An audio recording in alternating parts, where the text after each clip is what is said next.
শিক্ষা শিশুদের কেবলমাত্র লিখতে পড়তে বা অঙ্ক কষতে শেখানো নয়, এমনকি কোনো একটি নির্দিষ্ট বিষয়ে জ্ঞান বিতরণও নয়। যথার্থ শিক্ষা হলো অজ্ঞতা ও অসম্পূর্ণতা থেকে শিশুদের উত্তরণ ঘটানো, এবং যে সমাজ শিশু জন্মগ্রহণ করেছে সেই সমাজের আদর্শ অনুযায়ী শিশুকে পূর্ণ বিকশিত হতে বা পরিপূর্ণ হয়ে উঠতে সাহায্য করা। শিশুর পূর্ণতা প্রাপ্তি বলতে আমরা বুঝি যে শিশুর মধ্যে তার অন্তর্নিহিত কতগুলি গুণের বিকাশ ঘটানো, কিংবা অনন্ত গুহার নিহিত সম্পূর্ণতার ক্রিয়াদশ তার মধ্যে অসাধারণ শক্তির আগমন ঘটানো। আমাদের ব্যক্তিদের দুটি মাত্রা, সৎ ও প্রতিভাসিক, দ্য রিয়েল অ্যান্ড দ্য অ্যাপ্রিয়েন্ট। এই প্রতিভাসিক মাত্রাটি যাবতীয় পরীক্ষামূলক বিজ্ঞানের বিষয় এবং যে সকল বিজ্ঞান দিয়ে বিস্তৃত করা যায়। অপরপক্ষে সৎ মাত্রাটি ইন্দ্রিয়াত্মিক, সুতরাং ইন্দ্রিয় দ্বারা সর্বপ্রকার পরীক্ষা নিরীক্ষার বহির্ভূত। প্রত্যেকের মধ্যে অতুলনীয় সৎ প্রাকৃতিক সত্তাটি পূর্ণাঙ্গ নিখুঁত। প্রত্যেকটি ব্যক্তির মধ্যে সৎ প্রাকৃতিক পরিপূর্ণতা থাকে, তাকে বলা হয় পরমাত্মা বা আত্মা বা ঈশ্বর ইত্যাদি। মানুষ যত বেশি তার আত্মার সত্তার সঙ্গে যুক্ত হবে, ভাব বিনিময় করবে, সে তত অভিজ্ঞতা অর্জন করতে পারবে এবং পূর্ণতা লাভ করতে পারবে। এই কারণেই স্বামীজি শিক্ষার সংজ্ঞা দিয়েছিলেন, মানুষের অন্তর্নিহিত পূর্ণতার বিকাশ সাধনই হলো শিক্ষা। সুতরাং আমরা যখন আমাদের মধ্যের আত্মাকে পূর্ণ বিকশিত করতে সাহায্য করি এবং সার্থক হয়ে উঠি, তখন আমাদের শিক্ষার লক্ষ্যে আমরা পৌঁছতে পারি। পরমাত্মা বা আত্মা নামে পরিচিত এই আত্মসত্তাটি স্বরূপই পূর্ণতা। বর্তমানে শিক্ষা ব্যবস্থা পুঁথিগত শিক্ষা ব্যবস্থা, যা শুধু জ্ঞান আমাদের মস্তিষ্কের মধ্যে সীমাবদ্ধতা ঘটানো, কিন্তু আসল শিক্ষা ব্যবস্থা হলো আমাদের আত্মার পূর্ণ বিকাশ ঘটানো, আমাদের মনের শক্তিকে পুনরুদ্ধার করানো, আমাদের মধ্যের যে লুকানো প্রতিভাগুলো আছে সে প্রতিভা জাগরণ ঘটানো, একটা সুন্দর চরিত্রবান সৎ মানুষ হয়ে ওঠা এবং সমাজের কাজে নিজেকে নির্বদ্ধ করা। আত্মনামানসত্বম জগদিতাই চ, নিজেকে পরিপূর্ণতা লাভ করে সমাজের কল্যাণের জন্য নিমজ্জিত হওয়া। তুলনামূলকভাবে বলা যায়, সাক্ষর হওয়া সত্ত্বেও আমরা অশিক্ষিত। আমাদের বিভিন্ন অসম্পূর্ণতাই এই সংসারে আমাদের যাবতীয় বিবাদ, বিশ্ববাদ বা দুঃখ ভোগের কারণ। এই সকল বিভিন্ন অসম্পূর্ণতা নিয়েই আমরা দাবি করতে পারি না যে আমরা শিক্ষিত। বর্তমানে শিক্ষা ব্যবস্থা এই ত্রুটি দেখেই শ্রীরামকৃষ্ণ বর্তমান পদ্ধতি অনুসরণ শিক্ষা গ্রহণ করতে আপত্তি করেছিলেন।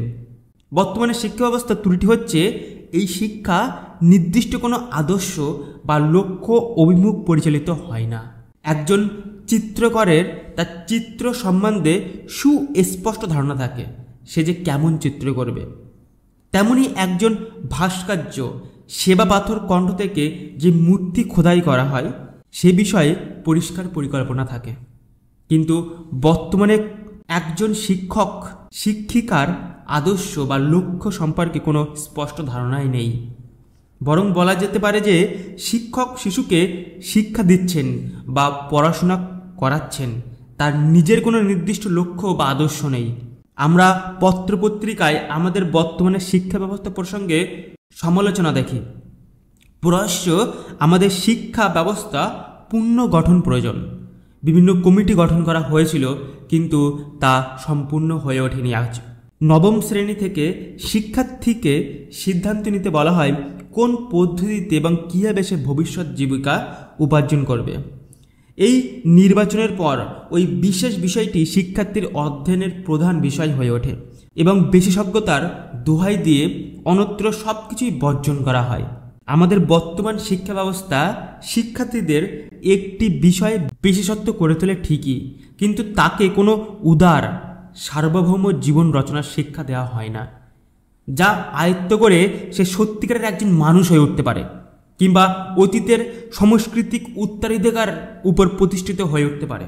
ভেবে দেখো, একজন ভারতীয় ছাত্র প্রযুক্তিবিদ্যার কোনো একটি বিশেষ বিভাগের শিক্ষা লাভ করেছে, অথচ সে তার দীর্ঘ পাঠ্যকালের মধ্যে রামায়ণ, মহাভারত, কালিদাসের বা অতীতের ও বর্তমানের কোনো প্রজ্ঞাবান মনুষ্যী ব্যক্তির রচনাদি পড়ার সময় পায়নি, সুযোগও পায়নি। অত সব প্রযুক্তিবিদ্যা আয়ত্ত করার পরেও তাকে কিন্তু মানুষ বলা চলে না, সত্যিকারের ভারতবাসী বলে তো তাকে অভিহিত করা যায় না। বর্তমান শিক্ষা ব্যবস্থার ওপর একটি ত্রুটি হচ্ছে যে যন্ত্রটি দ্বারা আমরা সমস্ত বিদ্যা অর্জন করি, সেই মন সম্পর্কে সামান্যতম প্রয়োজন যত্ন আমাদের নেওয়া হয়ে ওঠে না। মানসিক উৎকর্ষ সাধন, অধ্যয়ন জন্য কোনো উপযুক্ত শিক্ষাই দেওয়া হয় না।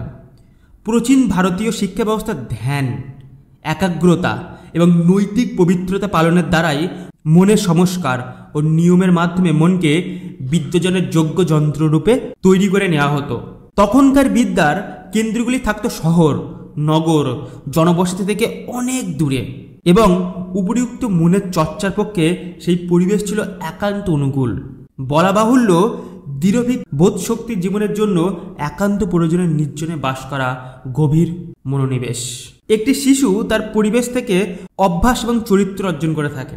সুতরাং শিশুকে নির্দিষ্ট উপায়ে গড়ে তুলতে হলে তদনুরূপে গৃহের বা বিদ্যালয়ের পরিমণ্ডল সৃষ্টি করতে হবে। একটি চারাগাছ সুন্দর সুষণ্ণ একটি বনস্পতিতে পরিণত হয়, মনোহর ফুল ও সুমিষ্টি ফল দেয়। সুস্থ সচ্ছল দৃঢ় সম্পর্ক একটি বৃক্ষরূপে বিশেষিত হয়ে উঠতে তাকে সাহায্য করা দরকার। একটি শিশুকে সুন্দর মানুষ তৈরি করতে গেলে তাকে সত্যিকারের শিক্ষা দেওয়া প্রয়োজন, আর সত্যিকারের শিক্ষা শুরু হয় গৃহ থেকে। সত্যিকারের শিক্ষা শুরু হয় সর্বপ্রথম মায়ের থেকে। তার আদর্শ, তার চরিত্রবান একটা শিশুকে মহৎ করতে পারে। বর্তমানের বিদ্যালয়ে পুঁথিগত শিক্ষা ব্যবস্থা কিছু জ্ঞান লাভ করাচ্ছে, কিন্তু সেই আদর্শ মহান পুরুষত্ব তাকে তৈরি করতে পারছে না। আর এটি ভারতবর্ষের অর্থাৎ বর্তমান সমাজের সবচাইতে বড় দুর্দিন। প্রাচীন ভারতের শিক্ষা কেন্দ্রগুলি আচার্যগণ ছিলেন মহৎ চরিত্র অধিকারী। তাদের ছাত্রগণ তাদের জীবন ও ব্যবহার দেখে অনুপ্রেরণা লাভ করত। আমাদের বর্তমানে শিক্ষা ব্যবস্থা ত্রুটিপূর্ণ হলেও শিক্ষকগণ তাদের চরিত্র শক্তির দ্বারা অনেক অভাব অনেকাংশে পূরণ করতে পারেন পাঠ্যক্রমের অতিরিক্ত সাংস্কৃতিক ও আধ্যাত্মিক কর্মসূচির প্রবর্তন করে। এর দ্বারা শিক্ষার্থীগণ আধুনিক শিক্ষার সঙ্গে আমাদের জাতির আদর্শ ও সাংস্কৃতিক উত্তরাধিকার আয়ত্ত করতেও পারেন। তাহলে কি করতে হবে? প্রত্যেক শিক্ষককে তার বাড়িটিকে একটি আশ্রমে রূপান্তরিত করতে হবে। শিক্ষককে প্রাচীন ঋষিদের মতো জীবনযাপন করতে হবে। এরূপ ব্যক্তির নিকট গ্রাম ও শহরের মানুষ উপদেশ, নির্দেশ এবং সান্ত্বনা লাভের জন্য যাবে, এবং সকল শিক্ষার্থীগণ তাদের বিপদে আপদে ওই শিক্ষককে তাদের বন্ধু, দার্শনিক ও পথ প্রদর্শক রূপে দেখতে শিখবে।